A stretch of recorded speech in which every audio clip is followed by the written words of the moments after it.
যে কি বিষয়ে কথা হবে ইনশাআল্লাহ। তা আব্রাহাম লিঙ্কনের কাল্পনিক পদ্ধতি, যেই পদ্ধতিতে নির্বাচনে মেথর হতে পারে, প্রধানমন্ত্রী হতে পারে, মুচি প্রধানমন্ত্রী হতে পারে। চলে, তুমি যে দড়িয়া বাড়া উমুকের চরিত্র ফুলের মতো পবিত্র, তোমার মাথায় কিছু আছে, গোবর আছে তোমার মাথায়, তুমি হিসাব পাও না?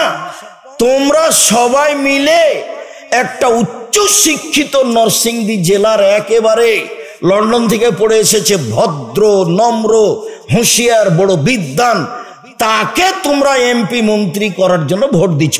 ফলাফলে দেখা গেল যে তোমাদের এলাকার এক মুচি দুনিয়ার বদের গোড়া, তারই ভোট একটা বেশি।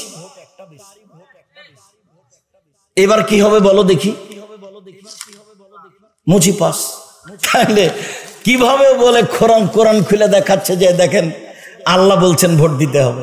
মৌলানা সাহেব নিজে কোরআন মাজিদ খুলে বলছে দেখেন আল্লাহ বলছেন মিলাদ করতে হবে। মিলাদ কোরআন মাজিদে আছে, মিলাদের কথা।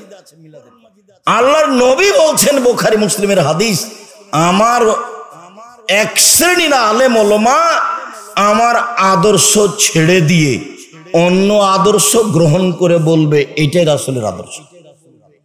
কাজী সাহেব মাওলানা মানুষ কামেল পাস, 4 জন সাক্ষী রোজ লিখছে বিবাহের খাতাতে।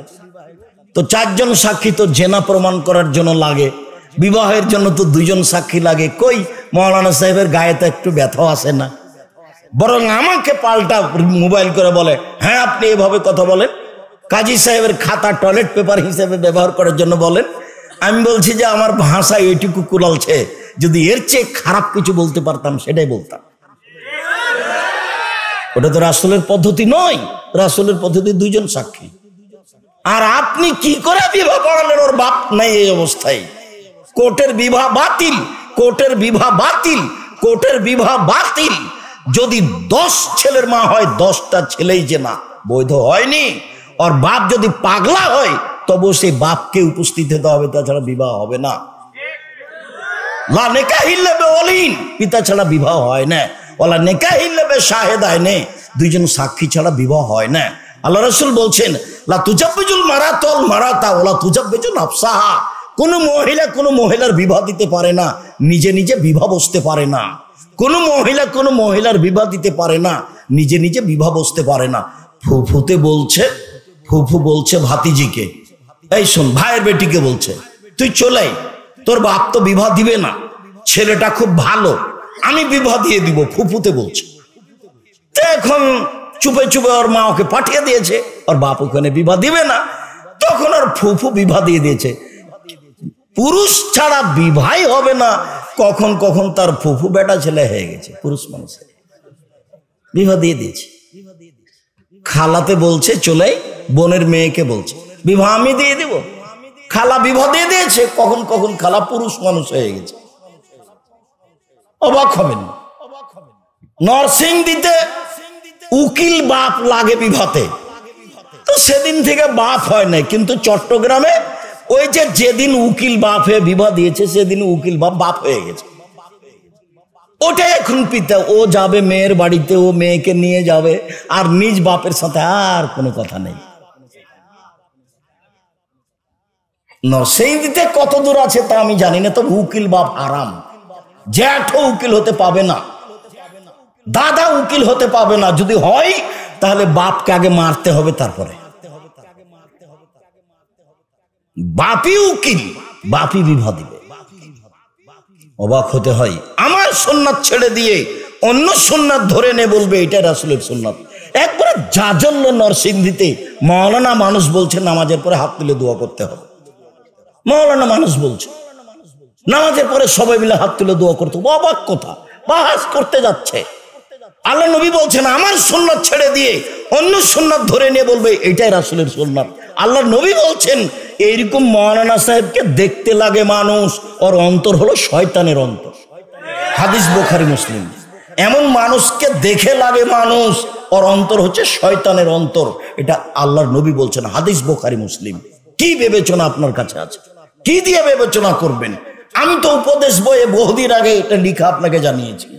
আমি তো বক্তা শ্রোতার পরিচয় বইয়ে বহুদিন আগে লিখে জানিয়েছি।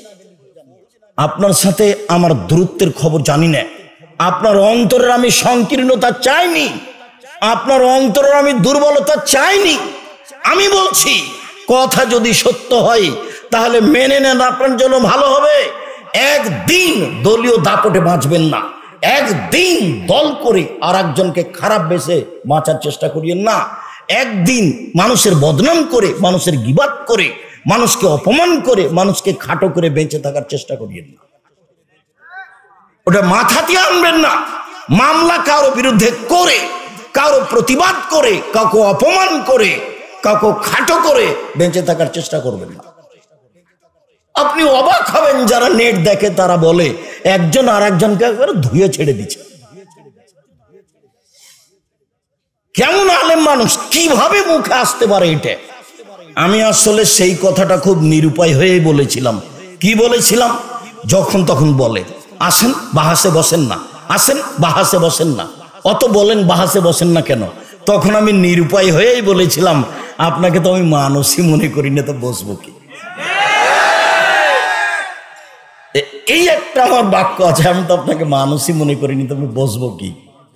আপনি যে মুখখানে দিন রাত আর একজন আলেমের গালি দিচ্ছেন, আমি আপনাকে কেমনে আলেম মানুষ মনে করি? আমি কেমনে বসতে পারি? আপনি আমাকে ধুয়ে ছেড়ে দিলে তো আপনার নামটা আমি নিব না। দেখেন আপনি কিভাবে আলেম ওলামা একজন আর একজনকে ধুয়ে ছেড়ে দিচ্ছে। কি চরিত্র! আল্লাহ রাসূলও বলছেন ওকে দেখে লাগে মানুষ, ওর অন্তর হলো শয়তানের অন্তর। হাদিস বুখারী মুসলিম। ওকে দেখে লাগে মানুষ, ওর অন্তর হচ্ছে শয়তানের অন্তর। রাসূল সাল্লাল্লাহু আলাইহি ওয়াসাল্লাম বলেন, পৃথিবীর মানুষ, আমি জাতির সামনে আশঙ্কা প্রকাশ করে গেলাম, পৃথিবীর মানুষ শুনে রেখো, তিনটি বিপদের কথা বলে যাচ্ছি।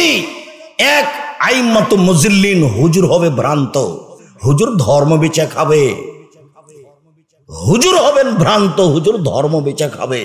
দুই, সাত্তাবদু কাবাইল মিন উম্মতিল আওফান, আমার উম্মত মূর্তি পূজা করবে। ঢাকার একজন লোক আমাদেরকে ভালোবাসে, ব্যবসায়ী ভালো। তা আমি একদিন তার কাছে গেছি, তো বলছে আমার আম্মাকে খুব ভালোবাসি। এই দেখেন আমি আমার আম্মাকে ভালোবাসি, তাই সুন্দর করে ছবি সাজগোজ করে রেখেছি। তখন আমি বলছি আপনি কুসন্তান। মনটা খারাপ হয়ে গেছে, আমি কুসন্তান মানে বলেন কি আপনি? তাহলে আপনার মায়ের ছবি কবর দিয়ে এসে ছিঁড়ে ফেলতে হতো, টুকরা টুকরা করে ছিঁড়ে ফেলে হাত তুলে আল্লাহকে বলতে হতো, আল্লাহ আমার মাকে ক্ষমা করে দাও, তাহলে আপনি হতেন সুসন্তান। জনৈক কাজে এক এমপির কাছে গেছি, তো আমি সালাম দিয়েছি, ভাইজান এই মূর্তিটা সরাতে হবে। তখন আমাকে বলছে আমি খাঁটি আহলে হাদিস। মূর্তি পাশে থেকে মানুষ খাঁটি আহলে হাদিস কিভাবে, কেমনে হয়? আমি বলছি ভাইজান আসলে আমি অত বলতে চাচ্ছি না, যদি আপনি সরান তাহলে বসবো, যদি না সরান তো আমি গেলাম। আচ্ছা ঠিক আছে ঠিক আছে ঠিক আছে, সরাচ্ছি। সম্মানিত দিনী ভাই বোন, আমি আসলে মূলত আপনার সামনে আফসোস প্রকাশ করলাম, যা আলেম ওলামাদের ঘটছে ঘটবে। আপনারা কোরআন হাদিস শোনেন আলেম ওলামাদের মুখে, নিজেরা যেন তৃপ্তি পান যে আলেম মানুষ যেটুকু বললেন বললেন, এইটা যেন আপনাদের হয়। আপনারা যেন খুব ভালো লাগছে তাই ঘন্টার ঘন্টা বসে আছি, দুই চোখের পানি ঝরছে, এমনটা যেন না হয়। যারা কোরআন এবং সহিহ হাদিস বলবে, সে যেই হোক না কেন, ছোট থেকে ছোট, বড় থেকে বড়, তাকেই সম্মান করে তাকে মূল্যায়ন করার চেষ্টা করবেন। যে কোরআন হাদিস বুঝে, আল্লাহ তাআলা বলছেন তোমরা জানা মানুষের নিকটে জানো, প্রমাণ সহকারে, এটা আল্লাহর আদেশ।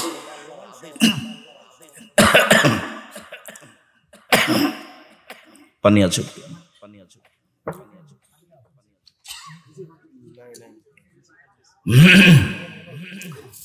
আল্লাহ বলছেন তোমরা জানা মানুষের নিকটে জানো প্রমাণ সহকারে।